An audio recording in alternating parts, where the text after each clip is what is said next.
More liberal insanity coming out of New York City and Bill de Blasio's administration. You won't believe the lawsuit they settled this time at taxpayer expense.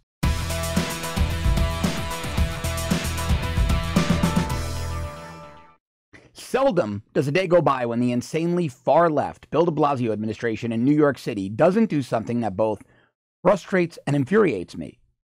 So add this new one to that long list. The city of New York is spending $180,000 taxpayer dollars to settle a lawsuit with three Muslim women, lawsuits with three Muslim women who didn't want to remove their hijabs for police booking photos after they were arrested. The case started in 2012 when a woman got into a scuffle, a Muslim woman with another woman. She was arrested and she was brought to the 62nd precinct in Brooklyn. She didn't want to remove her hijab in the presence of men, male officers, male employees, men that weren't part of her family and to whom she wasn't married. So the precinct accommodated her. They brought her into a room with a female officer in which she removed the hijab and was photographed. But when she got to Brooklyn Central booking, their camera was fixed and there were no female employees, corrections officers, to take the photo. Now, understand what central booking is. In New York City, when you make an arrest, you bring the person to the local police precinct. You fill out the preliminary paperwork, and then they go to a holding cell for a couple of hours to a couple of days, depending on the severity of the offense. And that cell, the central booking facility, is typically located in the bottom of a courthouse, of the county courthouse. They are held in a cell, and they're escorted from the cell to the arraigning judge, where they're given bail, released on their own recognizance, remanded, that means held without bail, etc. That's the process. You've seen it 100 times, 1,000 times on television shows like Law & Order. So when she got to central booking, they had a fixed camera, and it's been that way forever. When I would take my perps, the people I arrested in the Bronx Central booking, there was a fixed camera. There's a long line of people being booked. It's get them in, get them out. Boom, chick, chick, click. We take your picture. Boom, click, click, click. Take your picture. On to the next, on to the next, on to the next. Get them in the cells. There's no time to specially accommodate people who are arrested simply because they're Muslim and simply because they didn't want to remove their hijab. Well, that was the 2012 case. In 2015 and 2016, the same lawyers filed these two additional cases, very similar circumstances. When these Muslim women got to Brooklyn Central booking, they didn't want to stand in line like everybody else and click, click, click, have their photo taken and move on. They demanded special treatment and they sued the city. Now, this is ridiculous. This has very serious public safety implications.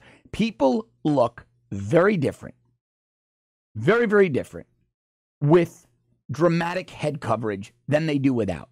This is a public safety issue. This is a criminal justice issue.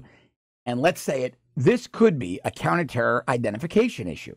I'm not saying these women were accused of terror, but they live and operate in a community, especially the Muslim community in Brooklyn, that had a lot of activity pre and post 9/11, and a lot of activity surrounding every other plot in New York City, successful or foiled. And I don't even like to say there are foiled terror plots. When somebody gets a bomb in a Port Authority terminal, they were successful. The mechanical device failed to go off, but we didn't stop that plot.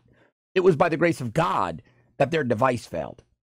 And in this particular community, this particular Brooklyn Muslim community, we have seen a lot of terror association, a lot of terror fundraising, and a lot of terror activity pre and post these attacks.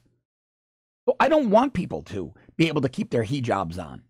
I wouldn't want a Christian to be able to wear a certain type of headgear. I don't want a Sikh to be able to wear a certain type of headgear. I don't want Jewish prisoners to be able to wear anything that would obfuscate the mugshot. I don't care who they are. If we arrest a Hasidic Jewish person, he needs to take his hat off. If we arrest a devout Christian who might be required to wear head covering because of their religion, I want it off for the mugshot. There are certain times where you simply have to comply, and certain times where taxpayers shouldn't be required to foot a $180,000 bill. Now, I know why the city of New York settled this.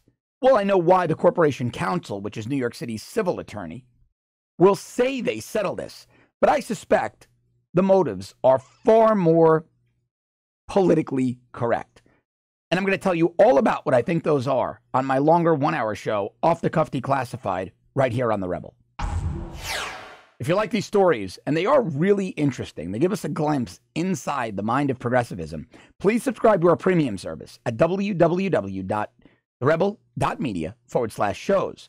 As always, if you're already a subscriber, thank you very, very much.